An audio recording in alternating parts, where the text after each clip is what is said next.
welcome to another video. Today we'll be going over the most important tools in your possession in GTA Online. No, not businesses, not vehicles, but your own personal weapons.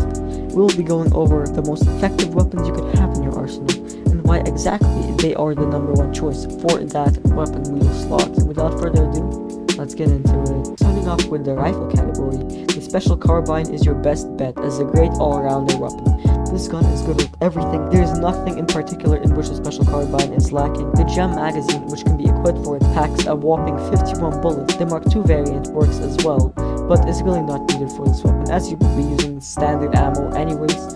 With its low price tag, this weapon is great for starting players as well, but is good enough to be used as a main weapon for veteran players in both PvP and PvE. Definitely recommend picking up this weapon. It can do everything for you and even more. But that is not the only rifle which we will be using, as you also need a suppressed rifle. And for that category, we have the carbine rifle. This weapon is nearly identical to the special carbine, but is slightly worse in terms of damage. But that is honestly fine by me, as in this loadout, we will be using the carbine rifle as a suppressed variant for any situations where a suppressed weapon is needed. With this weapon, you'll be going for mainly headshots as you take enemies out quickly and without much noise. For any missions with an approach for stealth, this weapon is your best bet. Pick this one up for more mid-game content. Definitely a gun worth using in this meta loadout. Would definitely recommend the carbine rifle for anything of that sort. For the snipers category, the absolute best and only weapon you should be using is the heavy sniper Mark II. Besides its one body shot kill potential, the heavy sniper Mark II can be equipped with explosive rounds. These explosive rounds are amazing at finding aircraft, and they usually explode the vehicle in about 3 to 4 shots, and the Depressor Mark II in only 1 shot.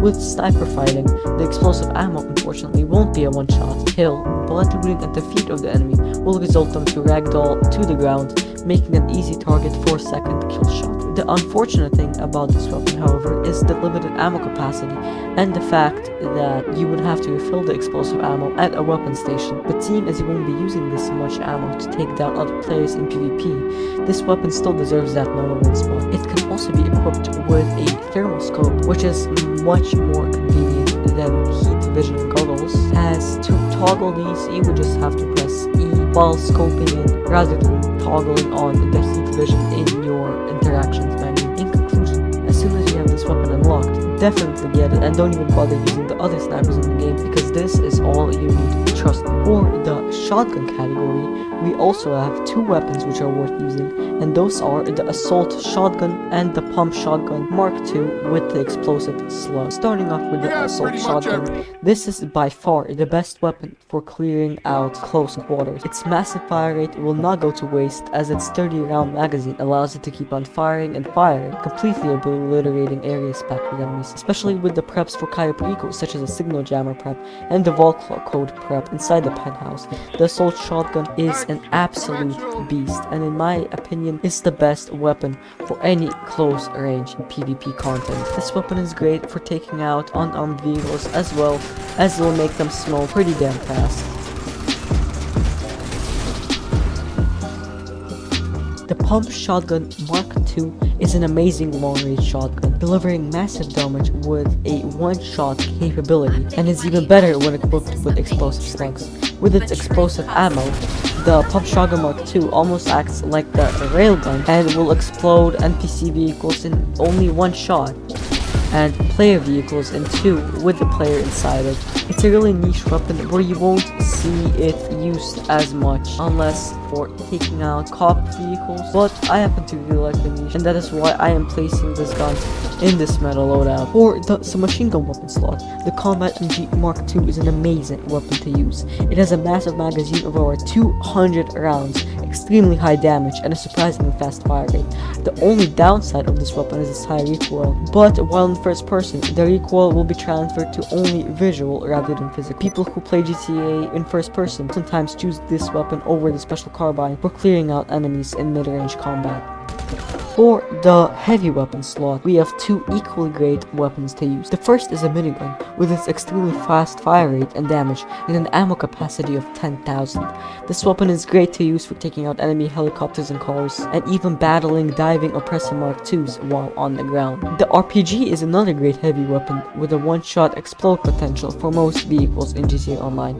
This weapon is great for exploding everything in its path, cars and enemies piled up together, and even players while in PvP, though most consider the last use to be bad sport in 1v1s. For the pistols category, we have two weapons with a very niche use, but both pull up to be great contenders for this meta loadout. The first is the AP pistol, and a thing with most pistols is they could be used from inside a vehicle as a one-handed weapon, and the AP pistol is frankly the best handheld weapon. It is an automatic pistol with an ammo capacity of 36 rounds and is extremely accurate while inside a car.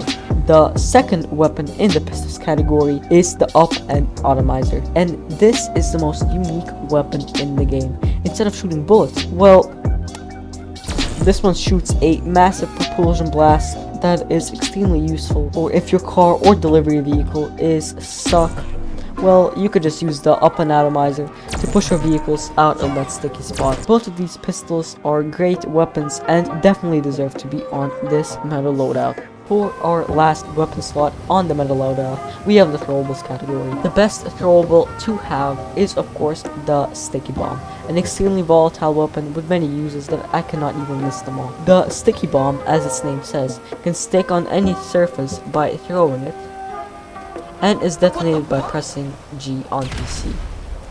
It can also stick on vehicle surfaces, and is therefore great to use for taking out enemy cars while in a car yourself.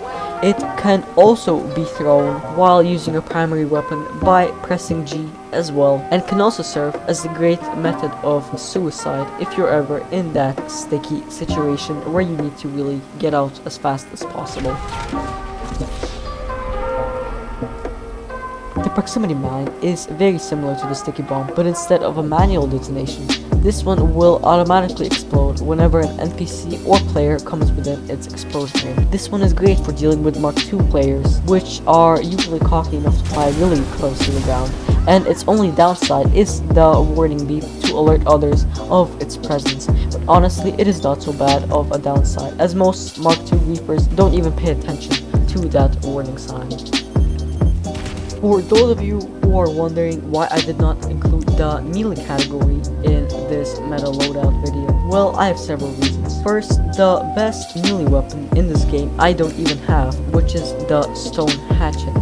And secondly, there is not a time in this game where a melee weapon will be better over a gun, and therefore I do not believe that the meta loadout really has a use for a melee weapon. But for those of you who really want to see a melee weapon in this meta loadout, well, I'll just tell you, stick with the fists. Wow, you actually finished the video. Thank you for that. I don't know what to say. Well, I do because I'm reading off a script, but that's besides the point. With spring break ending and school starting again and all that, I will unfortunately only be able to post on the weekends. But if you are fine with that, you might as well subscribe. I will be definitely posting more GTA videos like this one. And yep, that's about it. See ya.